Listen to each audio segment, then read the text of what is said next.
Good morning, everyone. See, as you can see right over there, yeah, it's starting to get light here. It's good to do this in the morning. Our parking lot looks like we have the whole house full, but really it's just people having a lot of cars. A couple of them are just here because they have nowhere else to go. Well, anyway. Cars, I mean, the people of the cars aren't here. Well, anyhow. So, Genesis, continue our condition to read the Bible and give some thought to it. 2,000 years later. Well, 4,000 years later. I mean, I don't know how old these scrolls really are. You know, they every so often they come out with something that they found again when it comes to biblical scrolls and stuff. I'm going, oh yeah, let's go see. So what does it actually say?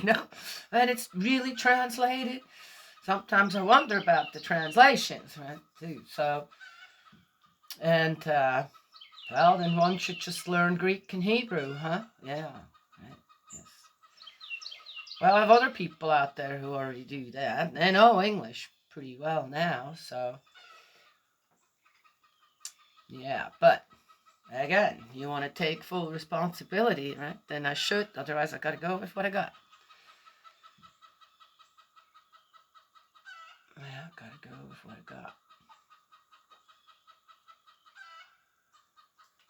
Anywho, I was gonna say something else and it slipped my mind. Well, it's a sad day here on the Wooten farm. My little spiritual buddy, Maddie, my little dog I've had with me for 15 years, and the little passed away early this morning. Peacefully, no struggle, nothing. She just,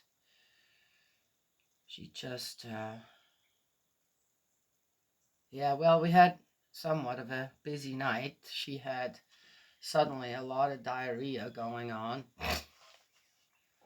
And man, that stuff stinks. So if she wouldn't do anything on her bed, she has two of them in my room, get out every time, and you could just tell how, I'm sorry I did that. I'm going, oh my gosh. Oh. So we had a bit of a all-nighter of her pooping and I clean up. And then the last time it happened, her hind legs suddenly gave out. She couldn't move. So I put her back on her bed and covered her. And this morning, yes, she passed away. Anywho, wow, shared a long life. About 15 years plus. That's a good stretch for a little companion for the both of us. I'd like to just relate in memory of her now a story. That's why I call her my little spiritual buddy. She was very intuitive. It seemed like she took on a lot of my personality in a way. Where I love people, I really do. I enjoy the success of others and good things they come up with. And that's especially good for everyone. And, the earth and all that. True human beings, I really, truly enjoy just knowing them or just seeing them but I'm not a really huggy, lovey-dovey person per se, right? Yes. And Maddie was kind of the same way. She liked getting petted for a little bit, but picking her up wasn't a big thing for her. And you hardly could, even when she was little. She'd just wiggle around on your lap and try to lick you. I mean, it was like, can't you just lay down now? No, she was just not, no. And then you had to put her down.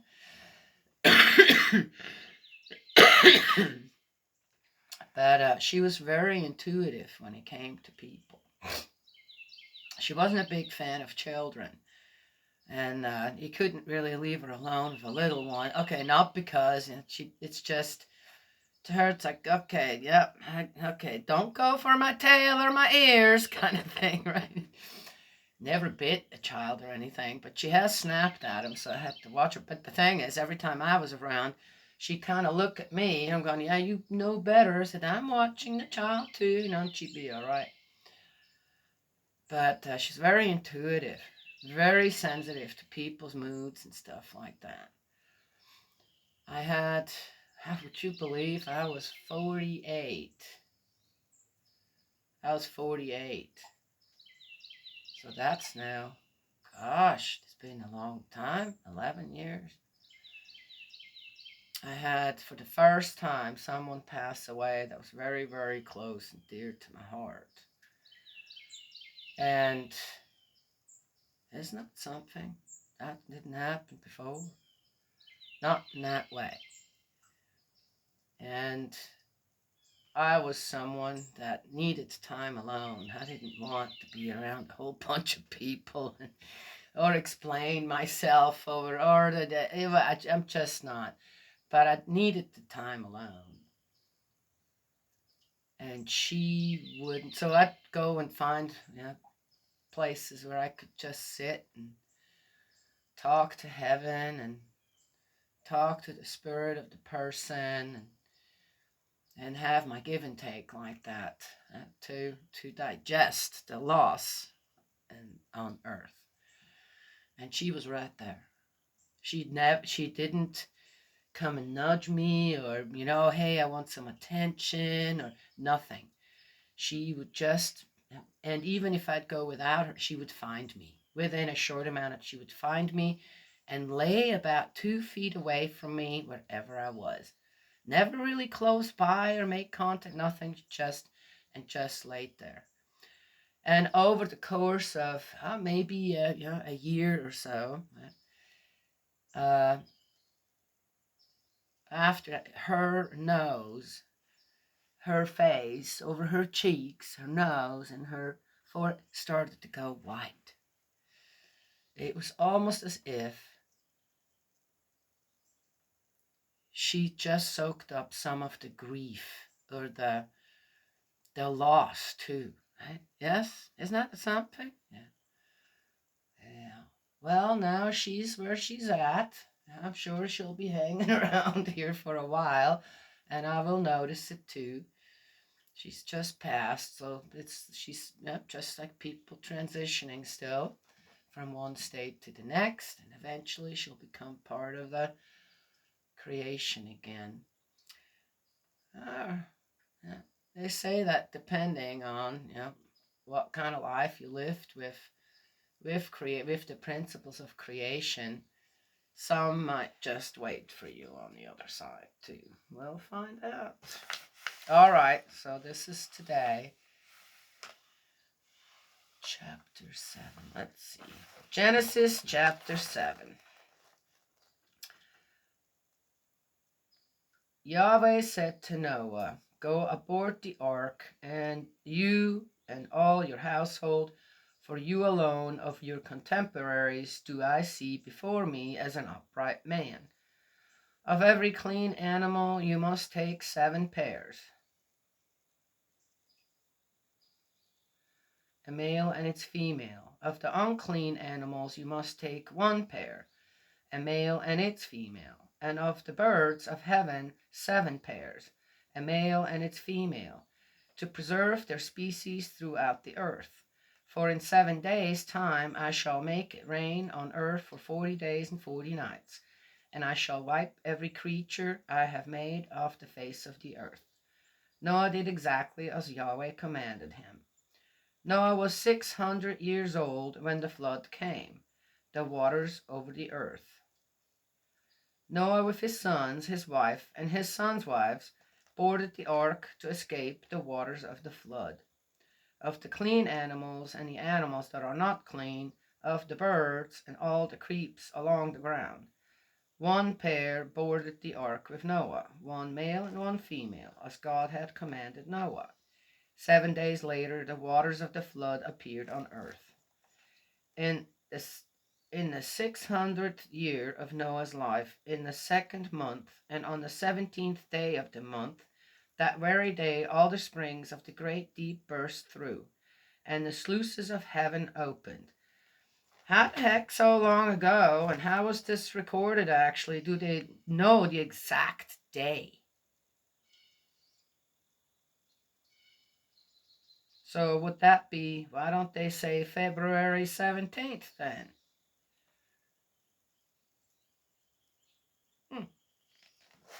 Well, anyway, they recorded things the way they did, right? We already talked about the age stuff. I find this interesting on how this is all. How is this? How are the translations properly done here? I just wonder. So now it's 7 pairs, I guess, of the domesticated, cows and sheep and goat. No. Mystical stories. Don't quite make sense, but all right. Not saying, just saying. As God had commanded Noah. 7 days later, the waters of the flood appeared on earth. In the 600th year of Noah's life. Oh, wait a minute. I just read that. That very day, all the springs of the great deep burst through, and the sluices of heaven opened, and heavy rain fell on earth for 40 days and 40 nights. That very day, Noah and his sons Shem, Ham, and Japheth boarded the ark with Noah's wife and the 3 wives of his sons, and with them every species of wild animal. I wonder if could they do some kind of graph these days to see if 40 days and 40 nights of continued rain would actually cover the whole earth with water. I mean, the earth hasn't changed. It's still the same, man. Be interesting. Why don't they do some kind of a estimation, right, of how much rain it would take to cover the whole earth? Every species of cattle, every species of creeping things that creep along the ground, every species of bird, everything that flies, everything with wings, one pair of all that was alive and had the breath of life boarded the ark with Noah. And those that went aboard were a male and a female, of all that was alive, as God had commanded him. Then Yahweh shut him in. So again, about the, would it cover the whole earth? Would the waters rise enough in 40 days and 40 nights to cover the whole earth? Well, right. Well, if that's possible, then Noah's flood was possible, right? Yes? If that's not possible, then something's wrong with the story. Okay, so now with all the technology and stuff we have, that would be a simple thing to figure out, wouldn't it? Surely it would, right? Yes? No? I remember in our church we had this dispute. Man, it was just another one of those stories that came out where you're going, oh gosh, really? Geez, here you put your trust and all that. And that's okay, man, for the truth, or, oh, this is what we're doing. You got a good example, you think, ahead of you, right? Realize, no, you have to become the example, which is fine too. But, as I said, instead of just rumors starting, then the rumors get bigger and bigger, and then you're going, oh, is it true or not? And you get these kind of, yeah. Okay, it was about a child it was a child, about a child. Whose is it? And at that time already, I said, why are you guys fighting over this? Just have a DNA test done. Yeah. Have it done, then you'll know. But as far as I know, they never did that. Why not? Why not? Simple thing, done. Either done with the rumor and the gossip, right? Or Someone had to own up, yeah, to a little bit of an extra relation outside of marriage. Just saying, right? Yes? Anyway, same thing here. Did the flood really happen? Yeah, well, they found, as I said, several arks, I think, different places around the world. But that would be something, right? Would it? Would it cover all the mountains that are still around? And at that time, right, the mountains and all were still higher. 6,000 years ago. No, it was about the same, I'd say. It takes a lot of millions, billions of years to erode the mountains. They say that the Appalachian Mountains here are the oldest mountains in the world, right? But everybody likes to have the longest cave and this and that, right? So okay, could it be? Which means that the Himalayas, because they're kind of the highest, or Mount Everest and stuff, probably one of the younger mountains then, right? I don't know. Well, that would make sense though, right? Because they're still so high. Well, anyway, the flood. The flood lasted 40 days on earth. The waters swelled, lifting the ark until it floated off the ground. The waters rose, swelling higher above the ground, and the ark drifted away over the waters. The waters rose higher and higher above the ground until all the highest mountains under the whole of heaven were submerged. Oh, there you go. Did I just say? Yeah. Is that possible? 40 days and 40 nights of rain. Well, again, what did they call 40 days and 40 nights?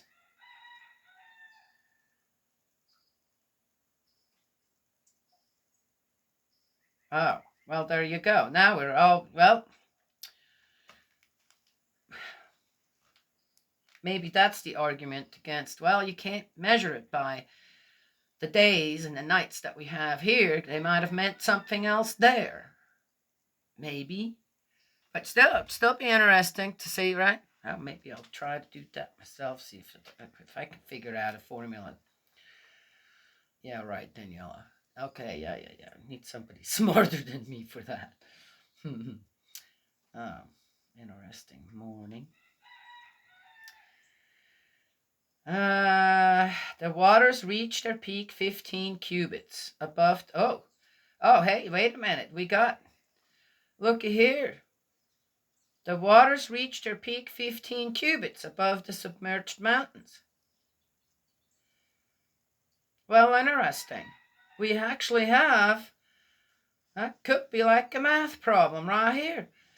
40 days and 40 nights, 15 cubits above, even that. Okay, how much rain would it take? And for how long would it have to rain to have this happening? Oh, well, so it is possible. Aha, we're getting the extra that we need to make a math problem out of this. Interesting. Oh, Father, you're just so cool. Oh.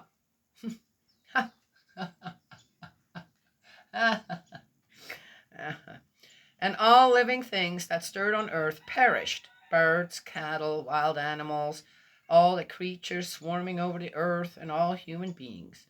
Everything with the least breath of life in its nostrils. Everything on dry land died. Hey, wait a minute. What about all the stuff in the sea?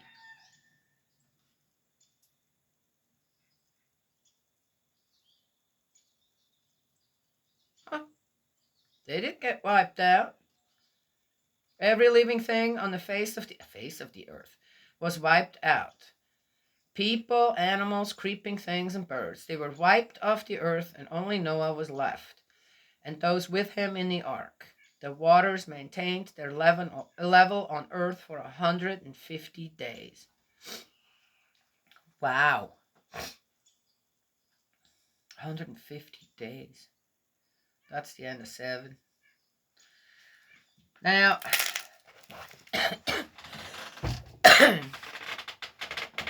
again, it's a story of separation. The separation of good and evil. That's how I see Noah's story. Where Noah, with his family, had to make a decision to stick around where they were at or to move on. And God directed Noah on how to move on. So, did the flood really happen? Yeah, 6,000 years ago, if the earth would be underwater for all covered around the whole earth. Can you imagine that? Water everywhere, all around the earth for 150 days. Face of the earth. Well, so the face of the earth is only land. Well, there we go again. Now we got another conundrum going. So, every living thing. Well, aren't things in the water all living too? I mean, there's mammals too. It's not just the gill breathing stuff and all the other stuff that there are mammals also in the water in the oceans. So he didn't destroy everything. I say, right? What do we want to learn from these stories? There's one thing that I know. God cannot be a part of a person's life when sin is greater than obeying the laws of heaven. And of course, we're growing. You grow up and you learn more. And I know better now. Right? Make mistakes. As long as we learn from them and not repeatedly, right, make the same mistakes. And the sorry's over that. Eventually, kind of, yeah, okay. What does that mean anymore then? Right? And sadly, you have to look at the people continuously make the same mistakes, right? And yeah, well, it just happened, or and I'm sorry. And you look and say, do you even know what sorry means? Do you even know what just happens means? Yeah.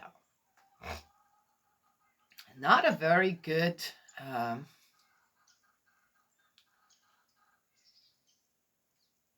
do you say, testament towards the person doing that. Yeah. I mean, it's almost as if I want you to accept my stupidity so I can continue doing what I want to do, even if it isn't the right thing to do, right? Yes? Well, it's what it is.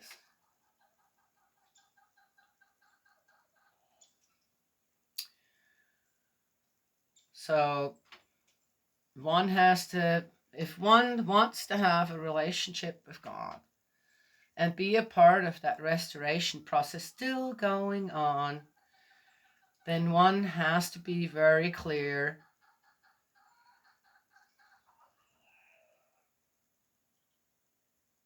where one stands, where one is at as well. And if one has to remove oneself, right, from everything one has known, right, that's a scary thing. That's a scary thing to do. To have to move somewhere away from what you've known all your life. Yet it's not a good thing to stay there, right? Yes, it's a scary thing to do, and that I'm sure for Noah and his family, and then. Dear me. Okay, so here's the other thing. Look at in the ark, all them animals. They had to. Well, the story goes that maybe that's in the next part. Maybe I shouldn't say anything more to that, so I won't. If it doesn't come up, then it might not come up. Take care of all them animals. What? Let's see. 1. That's 2 plus 6. That's 8. It sounds like 8 people. That's all they had? Take care of all them animals?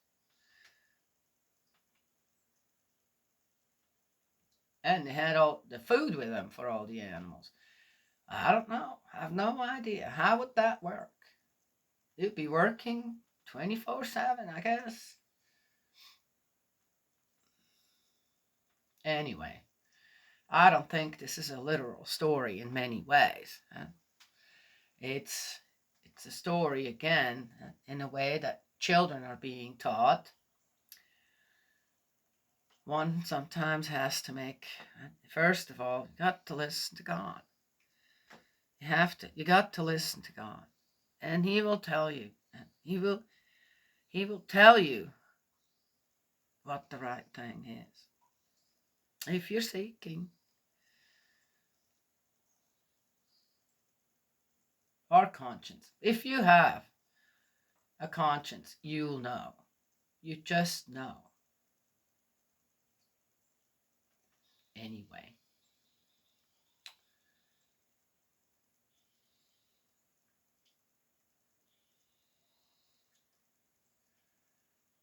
You just know.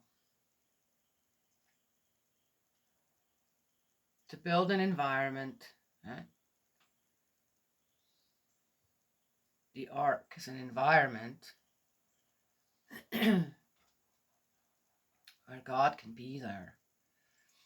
And it's protected by the waters, right? Yes? Yeah. Well,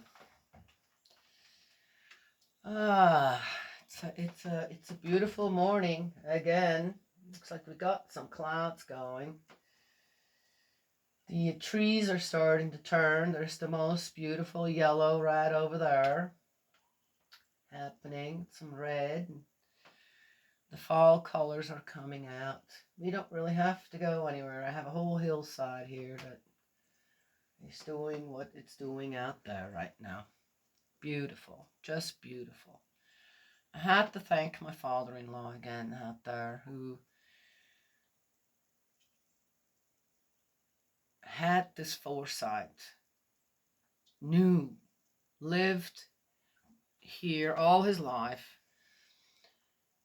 and had this foresight to purchase, to buy this land here, in the hope, he never lived on the land, in the hope that one of his children would come here and be here, right?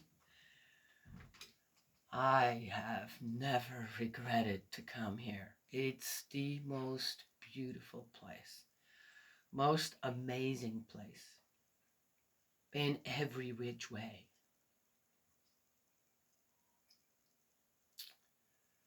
And for any circumstance.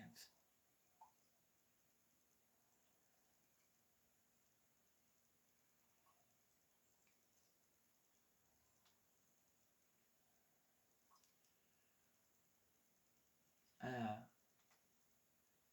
if you're a younger person watching this, or someone watching this, and you have younger people around you, right, that have property, or the parents do this and that, I encourage you, especially when it's out in the wilderness still, or this or that, don't lose it.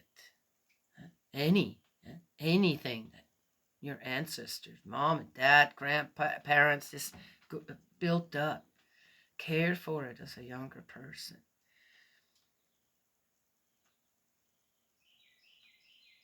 I have no doubt when you do that, you honor your ancestors for building up something good for people to be. And again, someone built that ark. Now you get to just step on it and continue to take care of what there is around, in the ark and around the ark. I was sad to see when we lived in the city on how many people there, young people, after the grandma who supported everyone with whatever income, or not, probably social security she had, and or mom and dad passed away. Just so sad on how suddenly the drugs that were everywhere, not with the ones who actually originally owned the places, built the places. Sad to see that the next generation, the generation after, slowly destroyed the place, had no desire to keep to keep it upkeep of the place, to help out when it comes to financial stuff. And I saw that in the street we lived in Berkeley. One house after another was sold.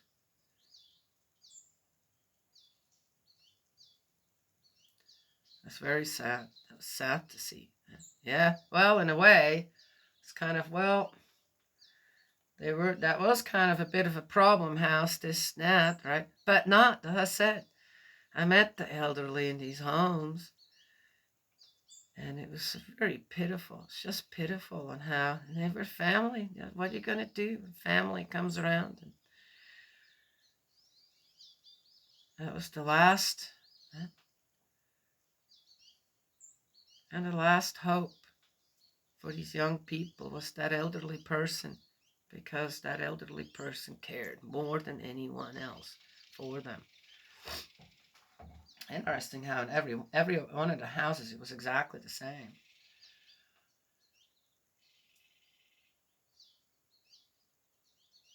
And then as soon as they passed away, it didn't take long, and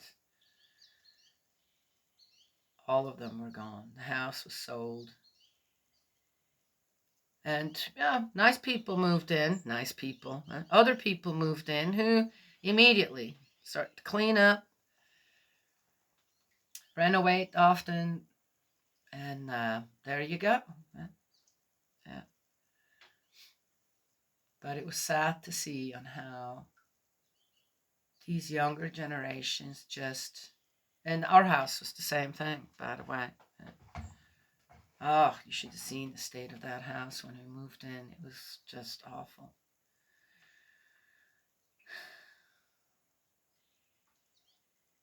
How the younger generations just do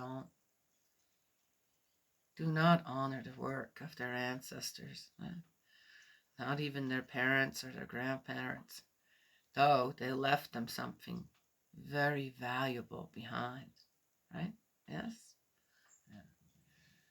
Well, we didn't waste, and we had our battles here, before we got here, but, man, I tell you what, money talks. It's money will talk. Money will get you anything.